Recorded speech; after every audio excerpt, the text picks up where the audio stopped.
Primeiramente, olá, meu nome é Valesca e eu sou aluna do curso de Química Industrial.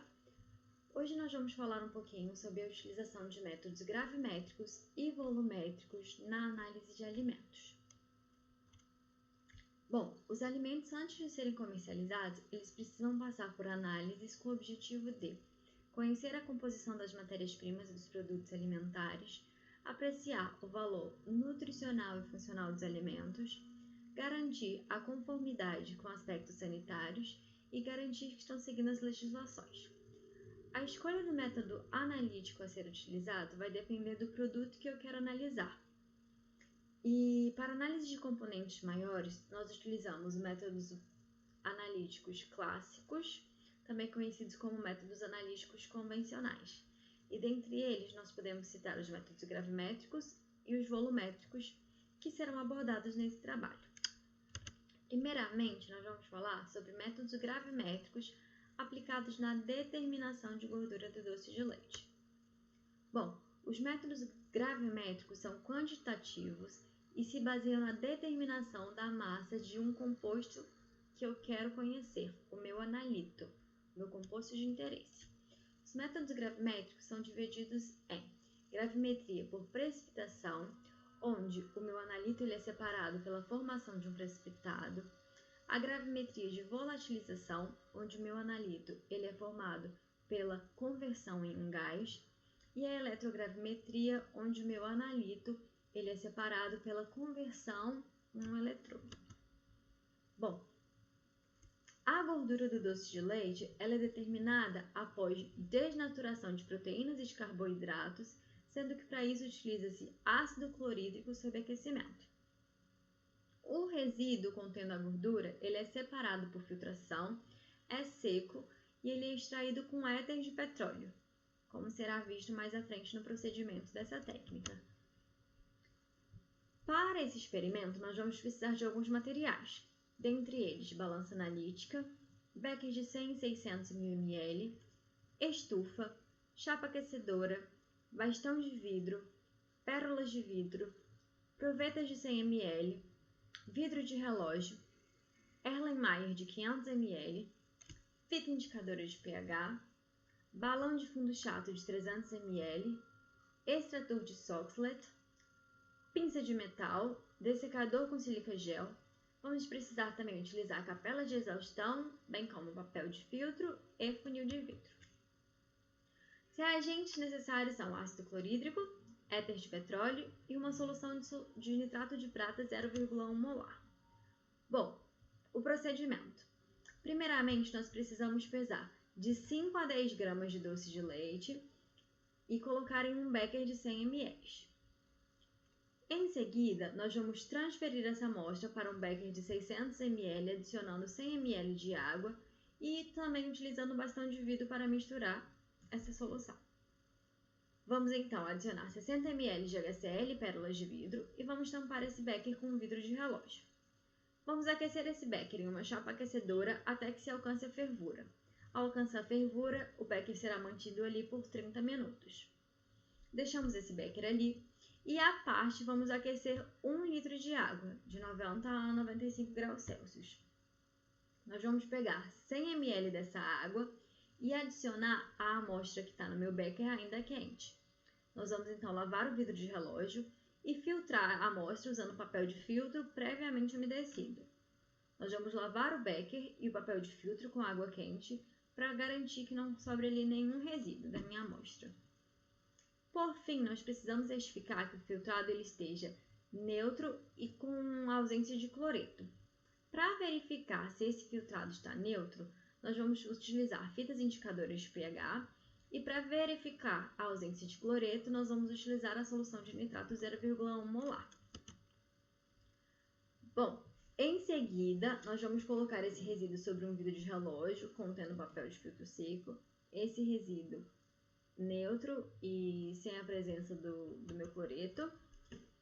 Após colocar sobre o vidro de relógio no papel de filtro, nós vamos levar ele à estufa e vamos deixar ali numa temperatura de aproximadamente 103 graus Celsius por um período de mais ou menos 1 hora. Posteriormente, nós vamos transferir esse resíduo para um extrator de Soxhlet.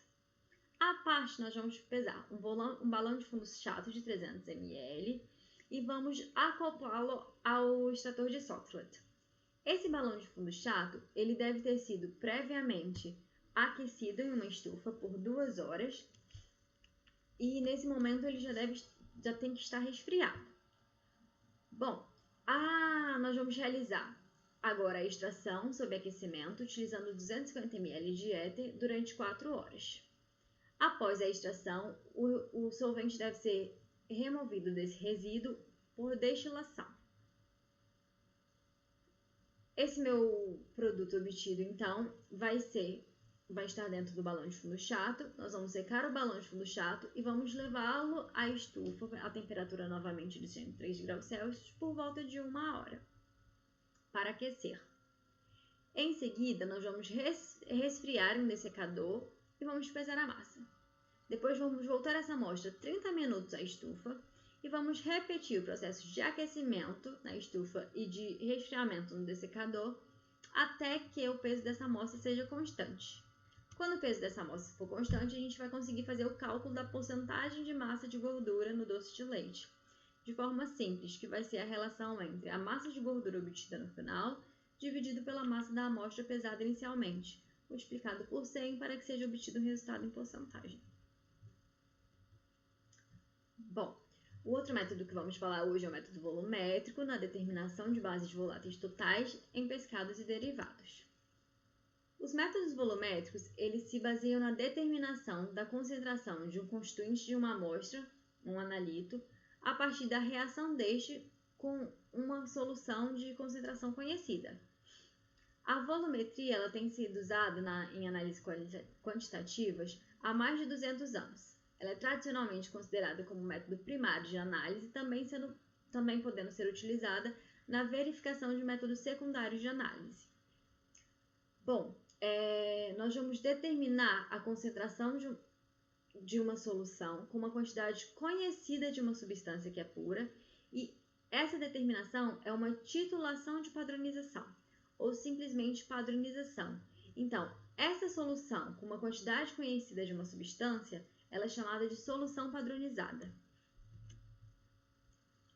Bom, deixa eu aqui rapidinho.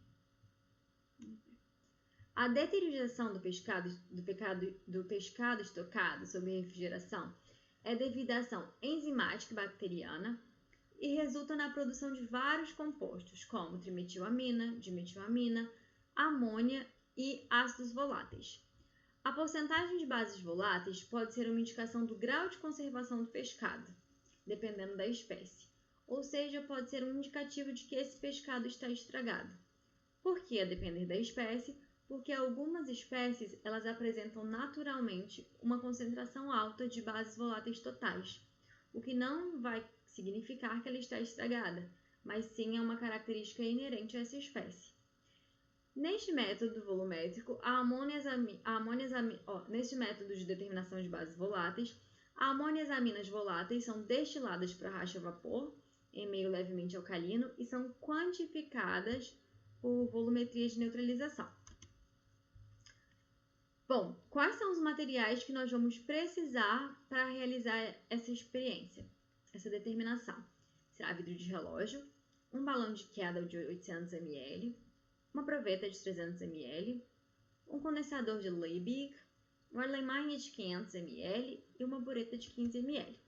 Como reagentes, ácido sulfúrico 0,05 molar, hidróxido de sódio 0,1 molar, óxido de magnésio, silicone de espumante e uma solução alcoólica de vermelho de metila a 0,2% massa-volume como indicador de alcalinidade ou acidez do meio. Bom, como é realizado o procedimento? Nós vamos primeiro preparar a amostra de peixe através da retirada de espinhas e vísceras. Desculpa. Vamos pesar de 5 a 10 gramas da amostra. Para pescados como camarões, siris e cações, vamos pesar 5 gramas. Para os demais serão 10 gramas. Nós vamos então transferir essa amostra de peixe para um balão de destilação de queda, acrescentar 300 ml de água, 1 ou 2 gramas de óxido de magnésio e umas gotas de silicone anti-espumante. Nós vamos ligar o balão de destilação, colocar 15 ml de ácido sulfúrico em Erlenmeyer de 500 ml à parte e em seguida nós vamos mergulhar a extremidade afunilada do condensador neste Erlenmeyer de 500 ml que nós colocamos 15 ml de ácido sulfúrico. Nós vamos então adicionar 3 gotas do indicador de vermelho de metila, aquecer até a ebulição e destilar por 25 minutos. O excesso do ácido sulfúrico será titulado com a solução de NaOH até que seja verificada a viragem do indicador, que será de vermelho para o tom amarelo. Bom, após a viragem do indicador, nós conseguimos obter o volume de ácido sulfúrico, o volume de NaOH, para calcular a massa de bases voláteis totais, que nada mais vai ser como o volume, que vai ser a diferença do volume do ácido sulfúrico adicionado com a solução de hidróxido de sódio, gasto na titulação, multiplicado por um valor padrão de 0,0014, uma constante, dividido pela massa da amostra pesada inicialmente, multiplicando por 100 para obter essa massa em porcentagem. Bom, é preciso realizar procedimentos de validação dos métodos analíticos utilizados. Então precisam ser realizadas verificações para garantir que as características de desempenho de um método sejam entendidas e para demonstrar que o método seja cientificamente coerente. Ou seja, a validação de um método estabelece que o método é adequado à sua finalidade. Não é preciso apenas analisar o alimento para saber se ele atende às normas sanitárias e às legislações, mas também a gente precisa verificar se o método analítico utilizado ele se aplica, ele está adequado à sua finalidade. A gente utilizou como referência o livro do Spug, normas analíticas do Instituto Adolfo Luiz e alguns outros documentos. Bom, por hoje é isso. Eu agradeço a atenção de todos e ficamos por aqui.